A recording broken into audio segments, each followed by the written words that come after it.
So good day, everyone. And Dr. Shone, how are you today? Doing fine. Thank you very much. Yes. Good. Well, so thank you so much for coming Oh, on the show. it's my honors, my honors. So I wanted to talk about your background. Sure. Talk about how you have divinity as well as psychiatry. Yes. That's kind of interesting. I mean, I guess, they're kind of connected, but in some ways, I'm just interested in the story behind it, how Sure. that becomes your specialty. Well, yeah, so I started my career off actually as a church counselor, just basically with the biblical side of it, just studying the Bible and trying to get that understanding. And then from there, I had a young lady early in my ministry who came up to me and expressed that she has gotten raped by her boyfriend. Oh my God. Yeah. So biblically, there's two things that it says. One is take the gentleman outside the gates and stone him, which we don't do that anymore. And then the second thing is bring the gentleman to the parents, let him pay a fee, and according to the scripture is let them marry and never be divorced. Well, that won't work either. So I just passed that on to someone who was a little bit more educated than I, and I realized at that moment that I needed a better education. So I did go down the Christian counseling side, but then I got to a point where I needed to get to the secular side because not everyone believes nor have that understanding on the biblical side.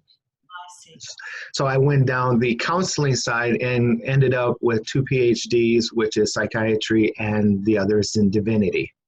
I see. Okay, so so really the background for you is so that you can hit all people and help all people? Absolutely, absolutely. Yeah, so I started off, like I said, in the church scenario, but then I branched out into the secular world and then tied it all together as I grew in education. Interesting. Okay, so really with your psychiatry, it's not necessarily just one-on-ones, right? Or are you doing group therapy or group? Right. So my specialty is in family. So family meaning the adults as well as children, and from single to marriage with a backdrop of addictions such as smoking, gambling, and those things that addresses the family. So I do group counseling, husband and wife teams, let it be one-on-one husband and wife or a multi or group of 3 couples. Or however that looks. And then I do individual, meaning single, as well as the individual marriage who are going through difficulties time. And then also the single aspect of kids. But I want to get really, in today's time, I want to get more into the group session of kids because they really need to understand a lot of things that they're not understanding.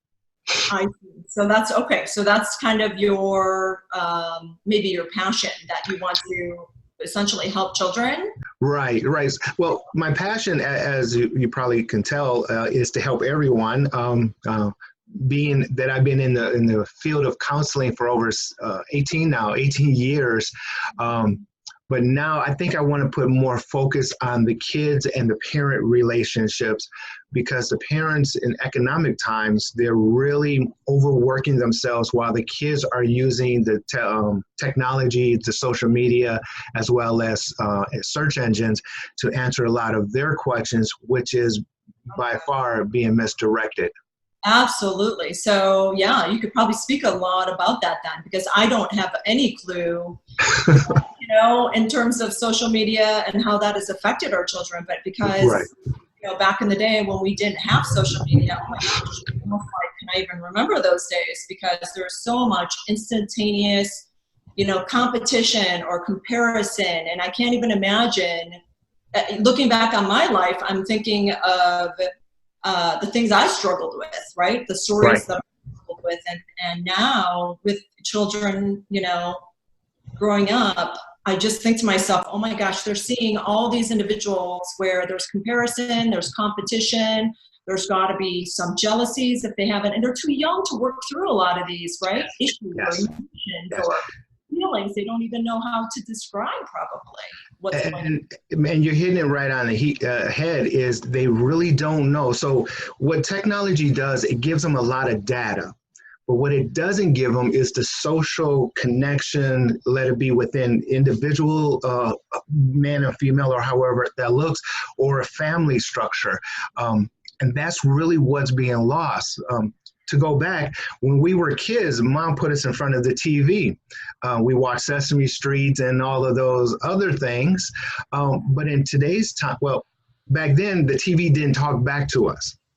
So we learned whatever the TV gave us. Mm-hmm. Now these kids are parents are now kids are now parents.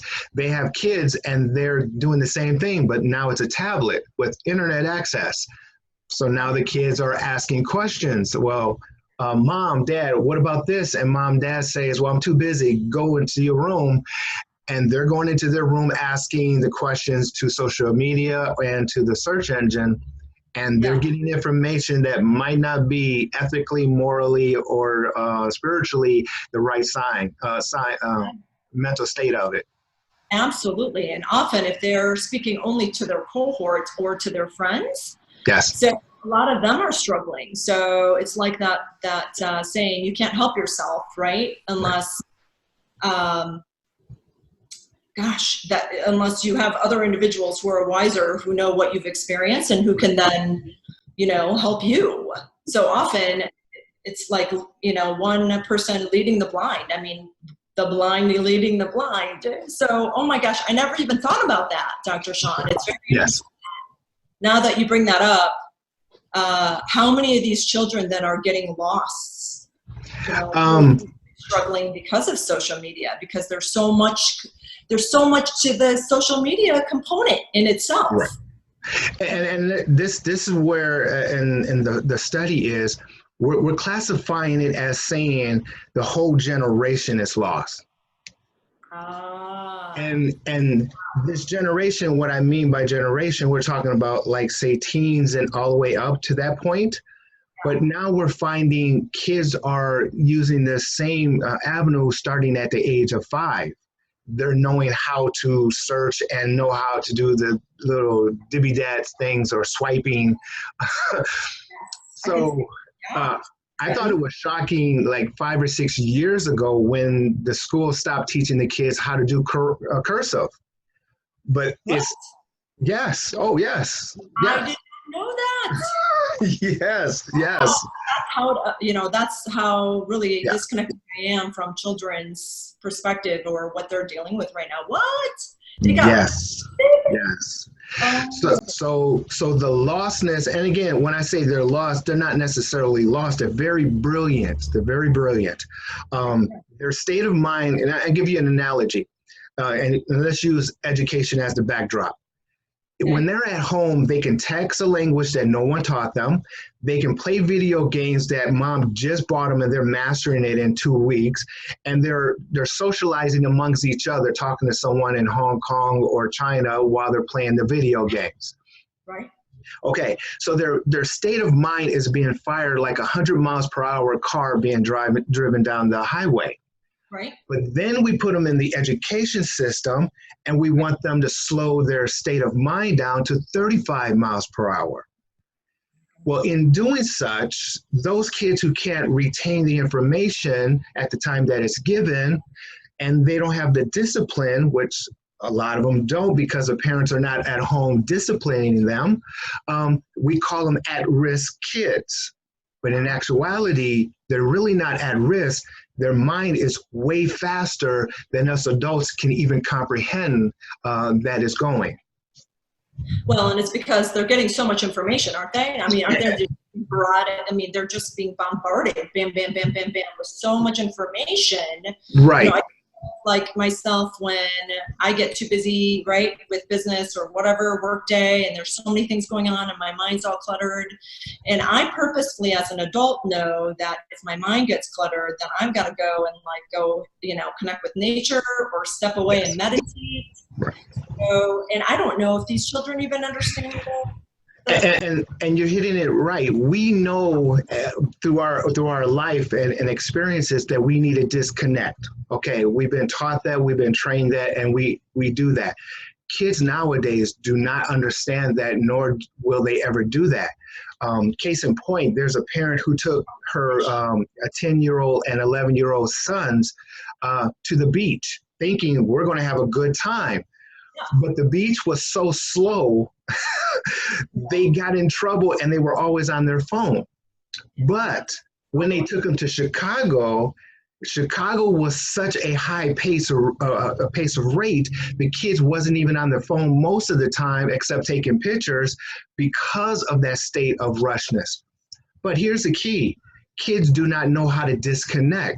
From start to finish, they're continuing. And then that emotion or the state of mind, when you add emotion and moods and things like that, that's when it gets extreme. Kids are committing more suicide nowadays. Kids are bullying more. Kids are dropping out of school more. They're doing a lot of things. Wow. Okay, so let's talk further about that. So give me go ahead. So give me some other statistics, and then I want to go back to another topic just to touch on that. But okay, so let's talk about like suicide rates amongst men or boys. Is that increased? Actually, the suicide between not just men and boys is actually girls and guys, little kids from the early teen stages, because social media will tell you how to keep a man. So let me give you an example. And please forgive, I don't have the statistics right offhand. So I'm gonna use the analogy or example. A young lady can look on YouTube and look on the engine and talk to her friends and say, how do you keep a boy? Well, give them sex. That's one of the ways. Yeah. She gives him sex at 10 years old, gives him sex. Yeah. And then the guy, after he finished what he wants from her, he goes to the next girl. Well, she doesn't understand that the relationship is much more than sex. And so when he breaks up with her, her state of mind of not knowing, and there's really no answer to that question, how to keep him, and after the fact of breaking up, then she gets into her own world. And then if she's by herself in her room continuously, she can get into a state of depression. She can get into a state of all the other things, to the point of suicide. Oh my gosh. And she's probably not talk to her parents about it, right? Hello, you're 10 years old and having sex because that's what you think that the boy wants. And what about the emotional states that she's going to get connected to? It's of like betrayal, of being abandoned. And so these and that is the key. This is why kids are with kids and not necessarily the parents, because parents have been saying, I don't have time for you. And we're old school. We don't want to talk about sex. So, do you know this? Do parents know this? Is this going out to the parents to say, do you have any idea how you're connecting your kids to social media? And by doing that, you have just screwed your kids' potential for having anything emotionally healthy, because so they don't, they don't know it in the pre, they know it in the post. When the kids get suspended from school, that's when they call me and say, hey, I have a problem. So the parents don't know how to keep up and direct the social media and all of those things with their kids. So yeah. So I just wonder if there's like some type of video or something that Dr. Shone, you and I could do to, put it all together and say, you know what, parents, here's a short video on what's going to happen to your children. Sure. And you have to take full accountability for this if you choose to allow them to be, coached and or be given advice from their cohorts, their peers. And those often it's misleading too information, because those children don't have a clue what they're dealing with. No. Oh my gosh. And so I think that's a good idea, but I think we need to go beyond the video aspect. I think we actually need to have like a seminar or a workshop. And this is the reason. We can talk about a video, but we're talking about it in the broad sense. These parents really need to get a one-on-one or a conversation with other parents, and then really talk about it from start of, let's say, preteen all the way up, and even nowadays with brand new kids, babies and up, and what the effects of technology, how to redirect the kids within the technology. To my point, it's been a long study in science that says before the baby is even born, if you let the baby listen to music, as soon as the baby's born, put them in front of an instrument. By the time they hit 5 and 6, they're a master. Okay. But that's with guidance. Right. What happens if they have the same thing, the same information with no guidance? They're going to go whatever influences that's around in the community. Interesting.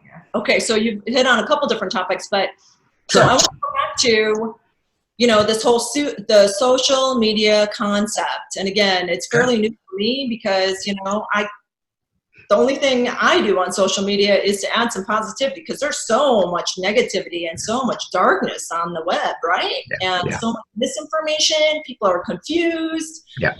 They're in toxic states and throwing stuff at each other. So it's really interesting for me to hear about our children now, because that is appalling. I'm absolutely appalled that parents are allowing social media, and it's the same with, parents who allow TV to babysit their kids, but social media especially, because there's just so much uncensored things on there. And everything is uncensored.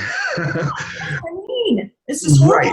Not a good thing. This is not a good trend. And so here's something that I saw in an interview with one of the Facebook founders, and you know what they said? They purposely created social media as a distraction, and they are literally attempting to get people addicted by the little likes, by the number of likes, and ding, ding, ding, ding, like. So there is this wiring that happens with people in general. It doesn't matter if it's children or even adults. I mean, I get caught up in it sometimes, and I'm like, oh God, here's exactly what their agenda is, and that is to get you addicted. But then think about what most people put out on social media, and especially adults. They put on this front. They put on this mask. Yes. Put on the good face. Yes. Oh, let's do a smile, and we're so happy. Yes. Oh, look at our life is so perfect. Yes. And in fact, they could be really struggling. And so it's very interesting to me where authenticity is lost, I feel like, unless we purposefully go out with an intention of, authenticity and to truly help people. Because how are you helping people by showing a mask or a front of just one side? Superficial. That's the word I'm looking for, superficial. So in one hand, if you're looking for the truth, then you probably, you're right, it's lost. But here's what I say in counseling new engaged couples. I would say perception is the truth. Truth is not truth. Perception is truth. So to give you an idea, if I'm dating a young lady, if I'm dating a lady and I see her hugging a guy, and a picture was taken and it's posted on Facebook, my first instinct is doubt. Right. And she can say, oh, that's just my good friend. But doubt is already there. And perception is, I see this, I don't like it. How do I handle her hugging another man, even though it's a friend? But then, you see what I mean? So that within that, social media, and let's use Facebook, for example, has covered a multitude of sin. Oh gosh. Okay. If we're going to connect it to sin now, okay. Absolutely. Well, I use it because of lack of bettering word, but here's also what it does. It caused a lot more sin, unnecessary sins. Yes. Because let's look at dating, for example, and the word cheating. Yeah. If I'm dating a young lady and I catch her telling someone on social media about how she really feels about a certain thing and she didn't talk to me about that, I'm going to feel a little indifference or a lack of trust. Okay. Because now she's communicating with someone else and not communicating with me. Yes. Everyone thinks cheating is sex. No, sex is the end result of the cheating. Right. The beginning part of the cheating is in the relationship when one gives another more attention than their mate. Or initiation of that. Or the initiation. We call that flirting, but it can be communication nowadays. Oh boy. Okay, very, very interesting. So you know what, that we could actually touch on a whole different probably show if that's okay with you. No, absolutely, yes, absolutely. The dynamics of a relationship, that type of thing. Can I just go back? Let's go back to our children because I think this is so important. It's like, it's absolutely appalling to me, the statistics of what's happening with our children. Yes. And we're talking about a mass population of children. These are our leaders that we want to rise up, right. From this country. And here's the thing with the generation is it doesn't matter what gender, it doesn't matter what culture, it doesn't matter what race, it doesn't matter because we're finding it throughout the whole board. And it's not even a United States issue. It's a across the sea issue. It's a human issue. Right. So it is a academic that we really have to address, if nothing else, at a local level and start from there. At a local level, well, how about starting in your own home? Which to the point, we need to do a seminar or a workshop to start with the home point of view, and then go from there. Well, start educating the parents, start educating then their neighbors, and then you're absolutely right. Within the community and probably the good, the bad, and the ugly of allowing your kids on social media. Right. And oh my gosh, I mean, you could be probably considered as parents abusers if you didn't allow your kids on social media because you were controlling them or something. But oh my goodness, I never even thought about these type of issues. I do know that there is a increase of prevalence of antidepressants with girls. Mm-hmm. Mm-hmm. That calls me. As a female, I have been offered throughout my lifetime probably Prozac and the like 4 times. And I said to the physician, "Are you kidding me? You're gonna tell me to go on Prozac because I've got some, mood issues for a couple days? You've got to be kidding me." They're so quick to here's the prescription. Here you go. Yep. Oh my gosh. And then what that does to our system, to our body. I mean, what are we doing? We're addicting our children, at a very young, very formidable, time in their lives. Right. And in my practice, I look at the broader social side of it and what between pharmaceutical, the government, and education, and all of the systems, what they're really producing is a culture of people of slaves. Yes. When they can't think for themselves, when they can't move for themselves, they can't do nothing for themselves with this fairy tale of freedom. Absolutely. You know what? That is so amazing that you actually brought that up. And you know what? I think we should do a topic on that alone because you know what? You want to talk about it from a spiritual warfare perspective of what's really happening in the world. And I'm so thankful that I sense that you are completely awake then, Dr. Shone, and I'm so glad. This is exciting because you obviously get it because of, your own journey and your own experiences, which as we know each other, we'll learn more. And then of course, some of my own, which I got stuck there for a while, playing victim. And then I realized, oh my gosh, no. You've got a story or several stories to tell. So you know what, get over it, overcome, and then move forward, right? Spirit. So I think there's going to be so many shows between the two of us where we can engage like this. This is very fascinating. But again, going back to the children, is there something that we can do besides the education of parents, something we could do on a Zoom call like this? I mean, is there anything that we could do to solve and get it out into the hands of just the ones that are open. So you know how that's open. You can't help everybody, and I know you want to. Right. I certainly try to help everybody, but I also realize you can only help the people who are open and ready to take action. So some of the things we can do is like Facebook Live. We can get into the live aspect later on, and then they can do Q&As that way. We can reserve a room and have local, different local areas, and they can come on out, and we can just talk about it for a full day kind of deal. Right. But education is the key, the forefront, and the reason I say education is because nothing else is going to tell them anything. To the point, in today's time and society, a high school girl can go to the counselor and say, I'm pregnant, but I want an abortion. The counselor can take that child to the abortion clinic, get the abortion, and legally do not have to tell the parents. What? Yeah. That is, oh my gosh. Yes. That is crazy.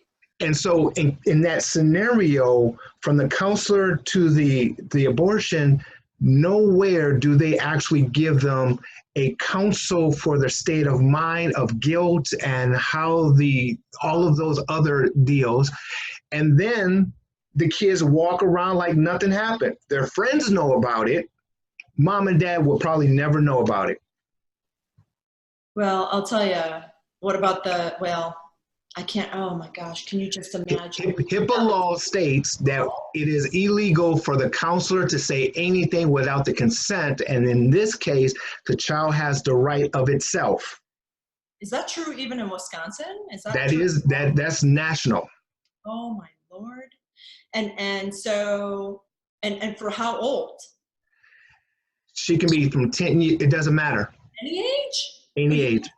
Any age. 88. Wow. Now, I've only, at the time that I did the research, that I've only experienced the high school ages that has done that. But we're now realizing within a few years past that more ladies, more young girls are at the age of 10 and 11 are having sex on a regular basis, and they're getting pregnant in the earlier stages in life. Well, they're hitting puberty also at earlier stages. Correct. And we can go down the path of food and how all of the chemicals within food is kickstarting the body at a faster rate, the hormones and all of those things. Yes. Yes. Oh my gosh. Okay. That's a whole nother. Yes. So these girls, oh my gosh. And of course, taking away God and taking away, spirituality from schools. So this is what's happened. So the reality we're seeing today. Yes. I'm appalled. I am absolutely in shock. Yes. And I've got school age, nieces. And if they're struggling with these things, oh my gosh, I had never even thought about these things. Yep. In fact, I just talked to a young lady who has a 6-year-old daughter who simply told their parents, I'm tired, I'm going to commit suicide. And they called me in a panic, and I said, just explain what suicide is and the cause and effect. They called me back and says she just heard about it and thought that was the route to go, but she didn't know what it was. Oh gosh. So, 6-year-old. So you see my point. Data is out there, but the social connection is not out there. And there's a disconnect from the social, meaning the parents and the leadership of the parents to the child, and the data from the child to their friends. A major disconnect. I'm sorry, but I'm not sorry. So I'll take that back. I think this particular recording we need to put out on Facebook, because how I have so many friends, school age, friends, and so many people I know that are absolutely either being, parents or they have children in school or even high school teenage years. And do they know any of this? I have no idea if this information is out there. They don't. My own, I haven't sought out what social media is going to do. I certainly know what it does to me. And the ramifications. So I limit myself there. But boy, you know what? I really think that this would be something that we ought to put out and say, parents of children, you need to listen to this. Right. And do your due diligence and get the statistics. But I do know it's appalling. Just absolutely appalling, the numbers of girls getting antidepressants in their teenage and even younger. And now we're getting addicted for life. Are you kidding me? Which also affects their child when they're pregnant. That chemical that's in their body that causes their state of mind to be chemically relaxed, let's call it relaxed, is also being converted and transformed into the body. We know this by addiction. For example, a lady who's addicted to cocaine and she gets pregnant, the baby is automatically addicted at the same time when the baby's born. So antidepressant is also transferable to the child. And we're now seeing that very clearly with no misunderstandings. I mean, even down to something as simple as sugar. Sugar is the most legalized drug. Sugar is extremely, yes. Hence why we have obese. Right. Exactly. Oh my gosh. Dr. Shone, amazing. Very, very insightful, and really appreciate the time with you today. Oh, thank you. Of just getting this out to the masses and getting it out to parents who absolutely probably have no idea the consequences, ramifications, and what's happening to their children psychologically, physically, oh my gosh, emotionally, mentally. I mean, I'm thinking of all the different states. All of it. The child developing stages, the getting together, the breaking up of it, and how do we move past all that? Yeah, we've got a lot of work to do, you and me. Yes. To do, that's for sure. So thank you so much for your time today. Oh, my pleasure. Looking forward to our next session. Thank you. Absolutely. You're welcome. Thank you. Take care. Okay. Bye-bye.